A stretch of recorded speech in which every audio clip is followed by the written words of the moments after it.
Is revenge okay according to the Jewish tradition? Take, for example, the recently declassified U.S. military report about the most daring attempt of Holocaust survivors to seek revenge. A group of 50, mostly young men and women who had already fought in the resistance, could not let the Nazi crimes go unpunished. Undercover members of the group found work at a bakery that supplied the Stalag 13 POW camp at Langwasser near Nuremberg. They waited for their chance to strike the thousands of SS men the Americans held there. It came in April of 1946. Using poison obtained from one of their associates, 3 members spent 2 hours coating some 3,000 loaves of bread with arsenic.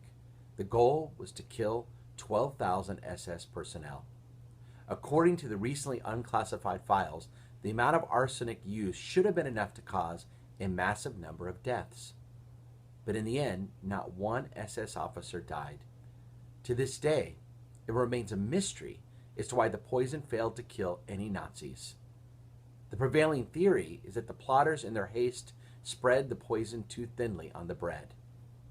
After losing so many of their loved ones, who could blame them for seeking revenge against the worst of the Germans? It's of course hard to criticize these survivors for doing what many of us have done. But is revenge okay according to our religious tradition?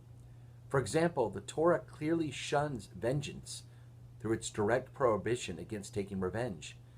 As it says in the book of Leviticus, you shall not take revenge or bear a grudge. The Talmud even praises those who remain silent and suppress the temptation for revenge. Yet a more careful study of our tradition seems to make a clear distinction between the prohibition against revenge when it applies to people you and I encounter on a daily basis and our most hated of enemies. Yes, our tradition would instruct us to be careful in seeking revenge against an estranged family member, friend, or former business partner. Yes, one can seek justice, monetary compensation, and other reparations such as tort damages. But taking revenge for our own personal honor usually ends up turning minor disagreements into catastrophic feuds. The Jewish tradition often reminds us that revenge for its own sake usually breeds just more hatred, anger, and contempt, solving nothing in the end. But when it comes to our national enemies, those who seek our destruction, there we do find clear precedents that revenge is justified. I'll have a lot more to say about this tonight during my sermon at Beth Yeshurun. I hope you can be there. If not, the sermon will be posted on our website next week. Shabbat Shalom.